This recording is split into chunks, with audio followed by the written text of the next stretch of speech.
Have you ever thought of someone and they suddenly called you? Or stumbled upon a symbol, a number, an animal, a word that seemed to appear everywhere you turned? What if that wasn't random? What if your life is more than cause and effect, but a hidden dialogue between your soul and the universe? Carl Jung called it synchronicity, a moment when your inner world and the outer world collide and something meaningful emerges. In this video, we'll dive deep into Jung's most mysterious, most spiritual concept, a journey through symbols, the collective unconscious, and the strange coincidences that are anything but coincidence. Stay with me, because once you understand this, you'll never look at your life the same way again. What is synchronicity? You've felt it before. You think of someone, and they call you moments later. You stumble upon a book that answers a question you've never spoken aloud, or a symbol appears just when you needed a sign. These moments aren't just chance, at least, not according to Carl Jung. He called it synchronicity, a word that dares to bridge the gap between coincidence and meaning. Jung defined synchronicity as a meaningful coincidence of two or more events where something other than cause and effect is at work. In other words, two events happen at the same time, but not because one causes the other. Instead, they're linked by something deeper, meaning. Imagine this: your inner world, your thoughts, emotions, dreams, suddenly reflected in the outside world. Like a mirror you didn't know was there. It's eerie, it's powerful, and it forces one question. Is the universe listening? To Jung, synchronicity wasn't just a strange anomaly. It was a glimpse into the hidden order of the cosmos, a way the unconscious speaks to us through the events of our lives. He believed the psyche is not sealed inside your skull. It's connected to nature, to myth, to something timeless. And synchronicity is how that connection breaks through the surface.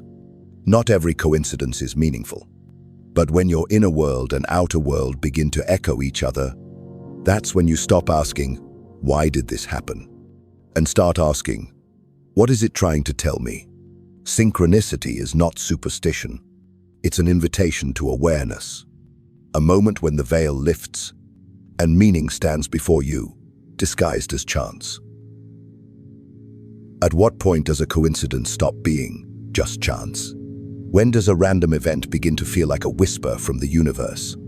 You're walking down the street, thinking about an old friend you haven't spoken to in years. Suddenly, you bump into them. No plan, no warning. Just a collision of thought and reality.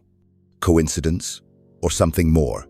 Carl Jung believed that some coincidences aren't just accidents, they're messages. Messages that bypass logic, statistics, even time. He called these events synchronicities, and the key difference is meaning. Most of us experience dozens of coincidences every week, but most of them feel empty, forgettable. They don't stir anything inside us. But then, there are those rare moments. Moments that stop you, that shake something loose in your soul. They feel charged, intimate, timed too perfectly. According to Jung, these aren't just personal, they're psycho, spiritual. A synchronicity happens when your inner world aligns with the outer world, and the result is meaning. Not in a general sense, but deeply, precisely, for you. The event becomes symbolic, a signpost on your path. Think of a person struggling with grief, who dreams of a lost loved one, only to wake up and hear a song that played at their funeral. The mind and the world are no longer separate. They are in dialogue. Jung warned, don't ignore these moments. They're rare, and they carry insight. He believed they arise from the same source as dreams, myths, and archetypes, and when they appear, they invite us to look inward. So next time something odd happens, don't dismiss it. Ask yourself, why now? What does this mean to me? Because sometimes, meaning wears the mask of coincidence, and sometimes the universe speaks in whispers. It was an ordinary afternoon until it wasn't. Carl Jung sat across from a patient, a woman locked inside a prison of rationality. No matter how hard he tried, he couldn't break through.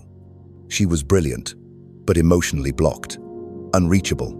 Then, it happened. She began to tell him about a dream she'd had the night before. A golden scarab beetle, given to her as a precious gift. Jung listened, intrigued. At that very moment, a soft tapping came at the window behind him. He turned.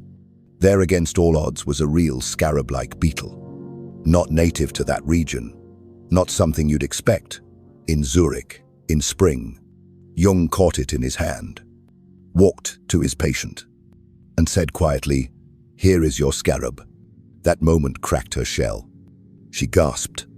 Emotion flooded in. And for the first time in their sessions, she truly opened.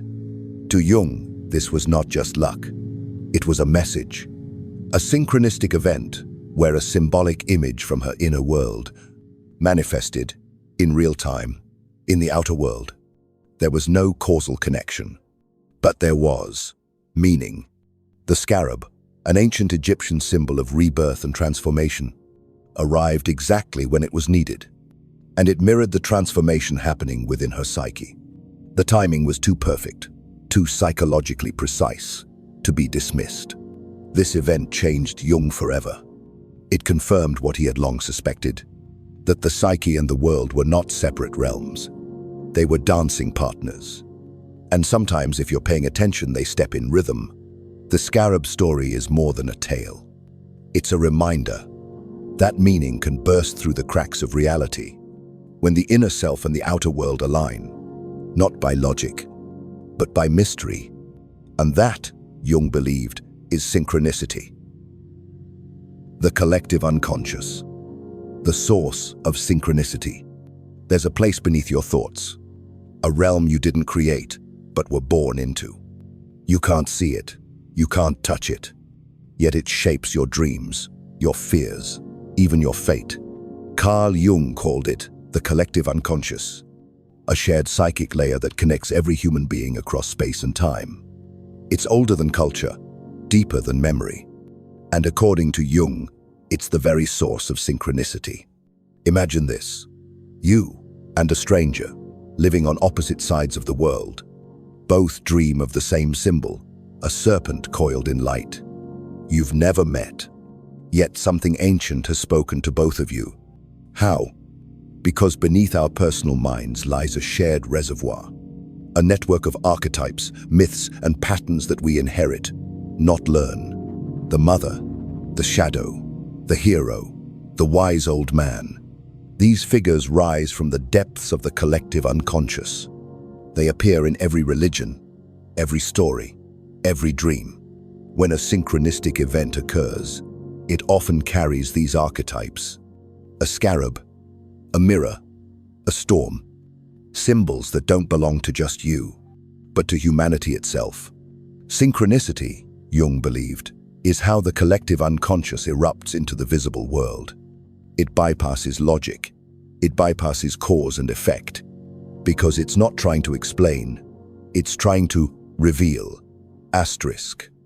It reveals that you are not alone in your mind, that your soul swims in the same deep waters as every soul before you. And sometimes, when the moment is right, the collective unconscious breathes through a symbol, and reality bends to deliver it. Synchronicity isn't just weird, it's sacred, and the collective unconscious is the temple from which it speaks. Archetypes in action, the symbols behind synchronicity. Behind every meaningful coincidence, there is a story you've heard before. Not from your parents, not from your culture, but from the ancient theater of the soul. Carl Jung called them archetypes, universal characters, symbols, and motifs that live within the collective unconscious.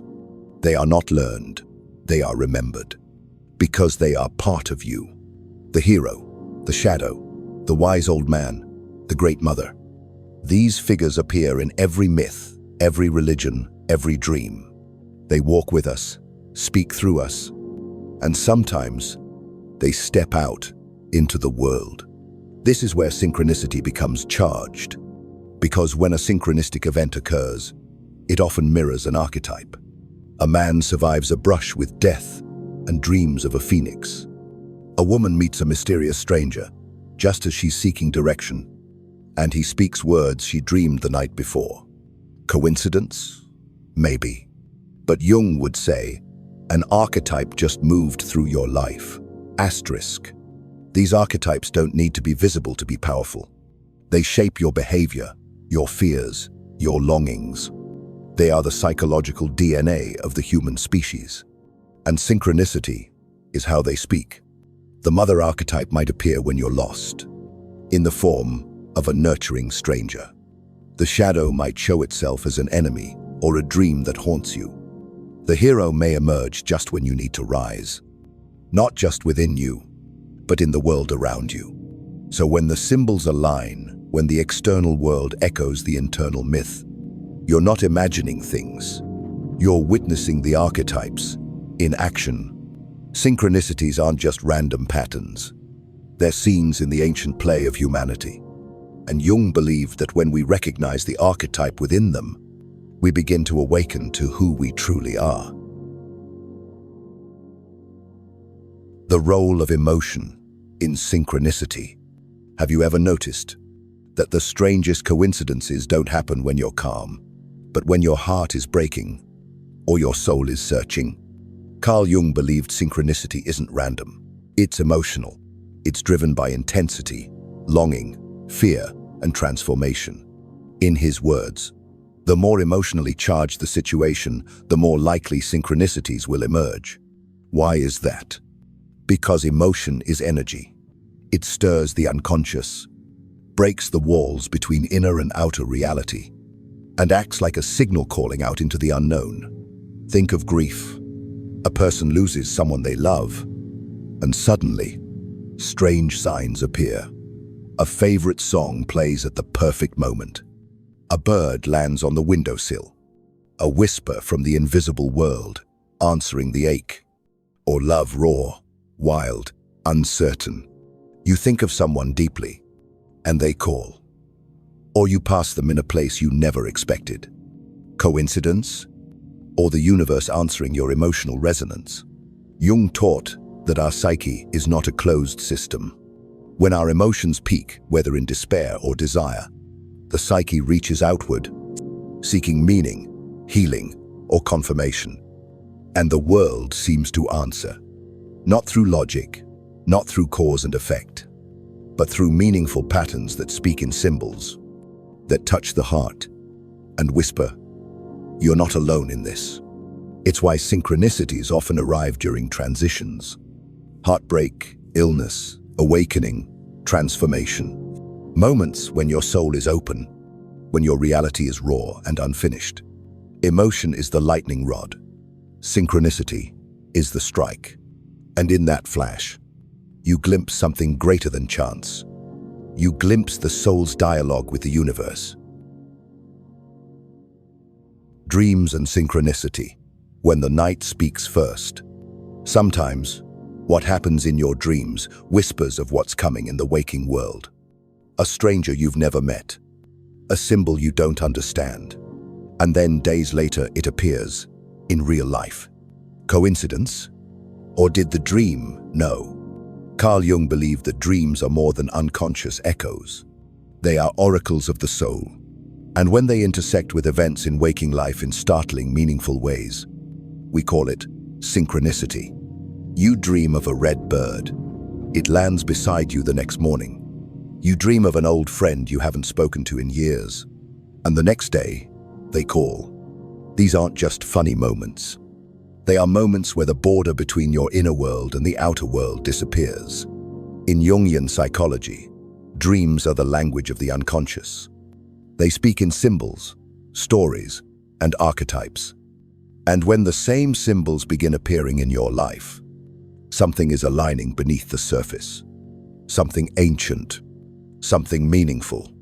Jung kept extensive dream journals, documenting how dreams often anticipated future synchronicities. He didn't believe dreams predicted the future like a psychic, but that the unconscious knows more than we do and guides us toward what our conscious mind cannot yet see. Think of dreams as messages from the deep sea of the psyche. Synchronicity is when one of those messages washes up on shore, perfectly timed, mysteriously shaped, and meant only for you. When a dream and a real-world event echo one another, pay attention. Your soul may be speaking through both, not to warn you, but to awaken you. In the end, the dream doesn't follow the world. The world follows the dream. Shadow encounters and meaningful coincidence. What if the coincidences that disturb us the most are the ones that show us who we really are? Not who we pretend to be, but who we've hidden, repressed, buried in the dark corners of our soul. Carl Jung called this hidden aspect the shadow. And sometimes, the universe holds up a mirror. Not gently, not quietly, but with an eerie, unshakable synchronicity that forces you to confront yourself. You meet someone who triggers you instantly. A person who embodies the traits you've always denied in yourself. You hate their arrogance, but secretly crave their confidence. You resent their chaos, but fear your own hidden need to break the rules. And then the coincidences begin. You see their name again and again, hear their story echoing yours. Cross paths unexpectedly. It's not by chance.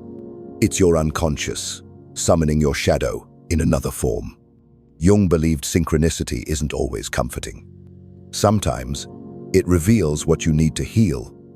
A symbolic event, a confrontation, a strange repetition, all pointing to a part of yourself you've left behind. The shadow isn't evil. It's unacknowledged. It's the truth we fear. And when the outer world begins to reflect it back at us through coincidence, it's an invitation. Not to run, but to integrate. That's why these encounters feel so charged. They awaken something buried.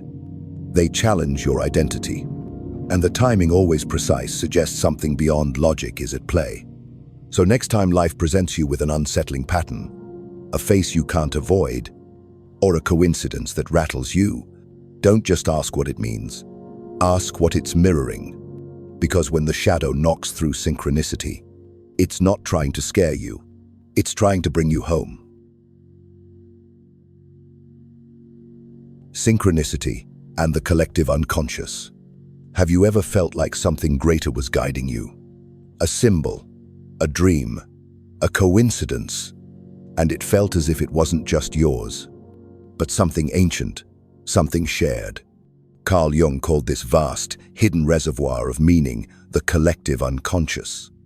A timeless field beneath individual awareness, filled with archetypes, symbols, and stories that unite all of us. And synchronicity, it's the ripple on the surface, a moment when the collective speaks directly to you, through a meaningful coincidence, through a sign that feels impossibly personal, yet universally known. You dream of an ancient symbol and find it the next day carved on a wall you've never seen. You think of a myth, and someone quotes it to you randomly. These are not just chance events. They are echoes from the deep psyche of humanity. The collective unconscious holds the primal blueprint of the human soul.